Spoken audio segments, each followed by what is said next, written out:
Shri Sasikala teacher, നമ്മൾ ഈ വെള്ളായണി ദേവി ക്ഷേത്രത്തെ സംബന്ധിച്ച് പലവട്ടം ഈ പിണറായി സർക്കാരിൻ്റെ അവഗണന അല്ലെങ്കിൽ അവഹേളനം ഒക്കെ തന്നെ നമ്മൾ ചർച്ച ചെയ്തിട്ടുണ്ട്. പക്ഷേ ഇത് അതിദാരുണമായ ഒരു സംഭവം എന്ന് തന്നെ പറയാം. ഇന്നലെ രാവിലെ 11 മണിക്കാണ് KSEB കുടിശ്ശിക അടച്ചില്ല എന്ന് പറഞ്ഞുകൊണ്ട് KSEB വൈദ്യുതി ബന്ധം വിച്ഛേദിച്ചത്. ഇന്ന് ഇത്രയും സമയമായിട്ട് പോലും അവിടെ അതിനുവേണ്ടി നടപടികളൊന്നും തന്നെ എടുത്തിട്ടില്ല.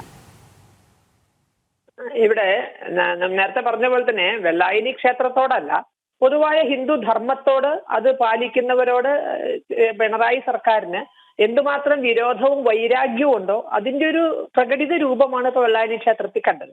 സാധാരണ നമുക്കറിയാം, ഇനിയിപ്പോ എന്തുകൊണ്ടെങ്കിലും നമ്മൾ മറന്നുപോയാലോ അല്ലെങ്കിൽ പൈസ ഇല്ലാത്തതുകൊണ്ടോ ഒക്കെ ബില്ല് അടയ്ക്കാഞ്ഞാൽ ഇപ്പോഴത്തെ ഒരു സാഹചര്യം വെച്ച് ഫ്യൂസ് അടയ്ക്കുന്നതിന് മുമ്പ്, ഫ്യൂസ് ഊരുന്നതിന് മുമ്പ് അവർ പറയും, ഇതാ നിങ്ങൾ ബില്ല് അടച്ചിട്ടില്ല, ഞങ്ങൾ ഫ്യൂസ് ഊരാൻ പോകുന്നു. ഇനിയിപ്പോ അബദ്ധവശാൽ അടയ്ക്കാത്തതാണെങ്കിൽ അവർക്ക് അടയ്ക്കാനൊരു അവസരം പൊതുവെ എല്ലാ സ്ഥലങ്ങളിലും KSEB ഇപ്പൊ കാണിക്കണത് അങ്ങനെയാണ്.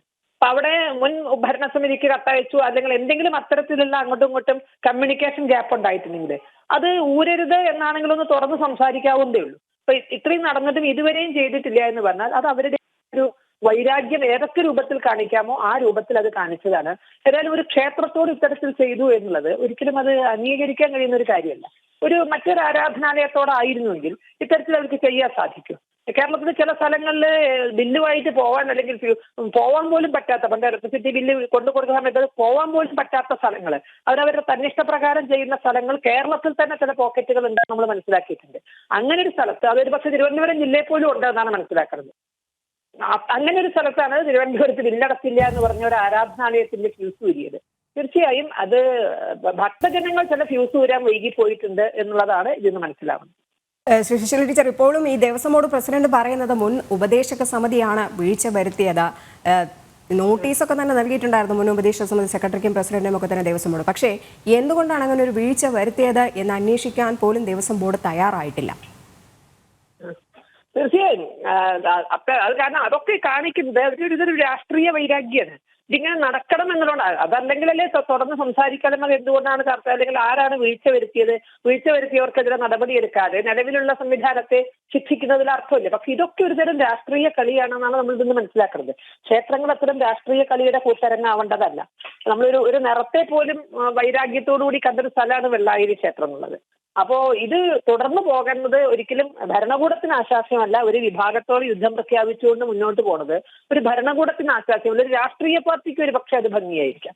രാഷ്ട്രീയ പാർട്ടിയെ സംബന്ധിച്ചിടത്തോളം അതൊരു കുറച്ച് വീരത്വം പ്രകടിപ്പിക്കേണ്ടതായിരിക്കാം. പക്ഷെ ഇത് ഭരണകൂടം എല്ലാവരുടെയും സമന്വയത്തോടെയും സമവായത്തോടെയും കൂടി കൊണ്ടുപോകും എന്നാണ് നമ്മളൊരു ഭരണകൂടത്തിൽ നിന്ന് പ്രതീക്ഷിക്കുന്നത്. ഒരു കാര്യം കൂടി പറയട്ടെ, ഇപ്പോൾ ഈ ഹൈക്കോടതി തന്നെ പറഞ്ഞിട്ടുണ്ടായിരുന്നു ഈ ക്ഷേത്രങ്ങളിൽ അല്ലെങ്കിൽ ആരാധനാലയങ്ങളിൽ രാഷ്ട്രീയം വേണ്ട എന്നുള്ളൊരു കാര്യം.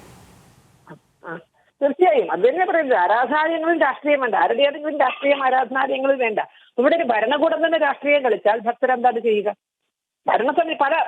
ഭരണസമിതിക്ക് രാഷ്ട്രീയം ഉണ്ടായിരിക്കാം, പല വിഭാഗക്കാരെത്തും. അത് അവിടുത്തെ ഭക്തജനങ്ങളുടെ താല്പര്യപ്രകാരമാണ് എത്തുന്നത്. അങ്ങനെ എത്തിക്കഴിഞ്ഞാൽ നിലവിലുള്ള സംവിധാനം എന്തോ അവരുമായി സഹകരിച്ചു പോകേണ്ടതാണ് ഭരണകൂടവും അതിന്റെ മറ്റെല്ലാ സംവിധാനങ്ങളും. ആരാണോ ഭക്തജനങ്ങൾക്ക് താല്പര്യമുള്ളവർ ഭരണത്തിലെത്തട്ടെ.